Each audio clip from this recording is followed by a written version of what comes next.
Agriculture is the backbone and livelihood of the people of Embu County. The upper part of Embu County relies mainly on cash crops such as coffee and tea, while the lower part mainly produces food crops such as maize, beans, cowpeas, bananas, sorghum, and tomatoes, just to mention a few.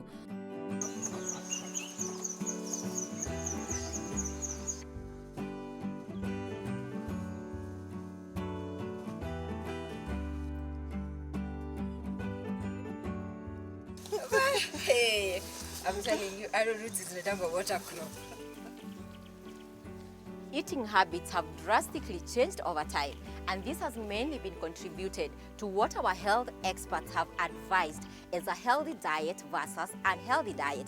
And of course, this has seen so many people now go back to some of our traditional foods which had either been abandoned or left for the people living in the rural settlements where some of these crops are grown. So on today's episode of Mizizi, I bring you to Embu County in Runyenje sub-county, where we will be talking to one Martin Mutueri, who is an arrowroot farmer, and he is not just farming here and supplying his produce within this region, but is also traversing across the country, educating farmers on how they can be able to grow arrowroot in a successful way, as the demand for this particular crop has gone high over time.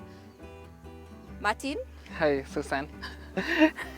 How are you? Fine, thank you. Thank you so much for inviting us to your farm. Yes, it really looks, you've done quite a good job here. Thank you so much. Like you were telling us before, that the demand for arrowroot in the country is really high. Yeah, actually, we can't meet the demand for the arrowroot in the whole country. Yeah. All right. So you will be teaching us on some of the things that we need to do, or some of the things that farmers who are growing this particular crop should do in order to make sure that they get a good yield. Fine, Yes. I'll be doing that. We are standing on a 2-acre land where Mutueri is doing arrowroot farming, and he will be giving us guidelines on how we can be able to achieve optimum production when it comes to arrowroot farming. Stay with us. My name is Susan Mwangi, and this is Mizizi.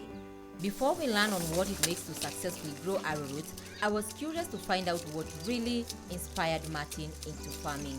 Whatever I'm doing currently, it's very different with what I studied. I did medicine, but unfortunately I didn't maneuver to finish the course just because I felt that I was supposed to do something different.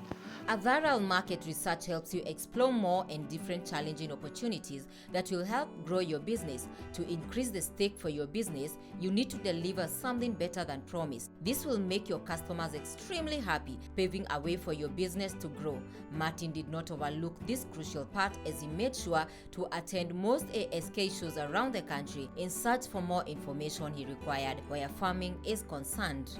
In 2014, late 2014, I started researching on the best crop which I could farm, a crop which could give us money, or which could give me money, and I settled in arrowroot farming. So I started going to shows, that's agricultural society shows. Actually went almost countrywide, over 14 branches.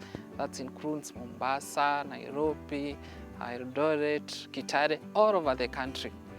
I got to run a route, but unfortunately I discovered people that they were not doing it commercial. So I decided to do it commercial. I also went to Cairo for research, that's soil testing, so that I could do the right thing. There are many varieties of arrowroot in the world, but the ones found in Kenya are Dashin and Edoe. Dashin is the variety that is outstanding for its relatively large tubers, while Edo is relatively small. Martin chose the Dashin variety as that is the most preferred by his customers. Generally, I do the improved arrowroot, which we normally call it Dashin. Generally, Dashin originated from South America. That's about 7,000 years ago. Then it came through Burundi, and it found its ways into Kenya. Generally, we have two types of arrowroot, that the Rocco one and the improved one. The improved one, it's called the Dashin, which you can see in this farm. It normally, take less time to grow. Actually, within 5 months, you are able to harvest. And it has a lot of benefits. Not only the tubers, but also everything which comes from the suckers, you are able to get money. There were times where many believed that arrowroot could only grow in marshy zones. That has since changed.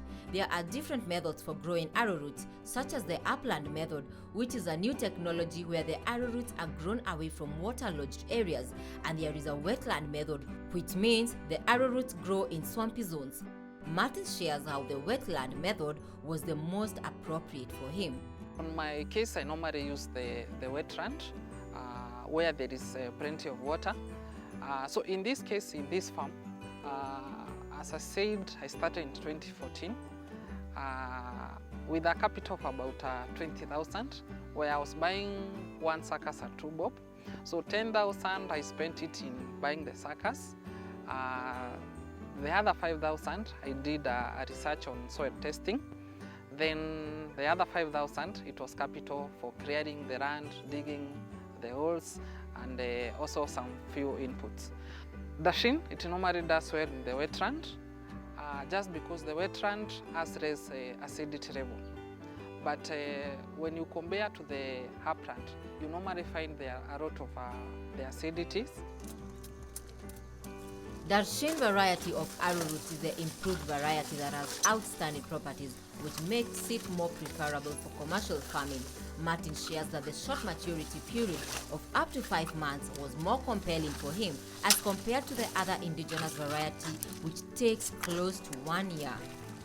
It normally takes less time to mature, not compared to the local one, which normally takes 1 year. So Dashin takes 5 months from planting up to harvesting. So in this farm, we make money in different ways. One is selling the tubers, that's the doma itself or the arrowroot.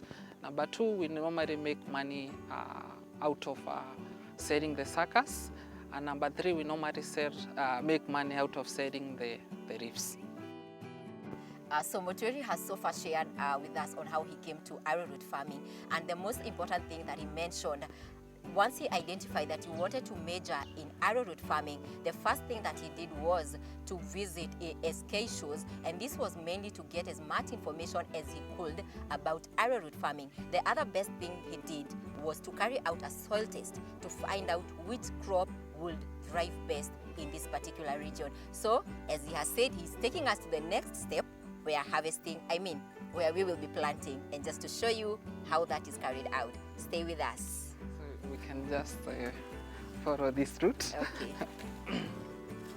So there is something else I'm also seeing, that you have segmented your farm into portions. Different...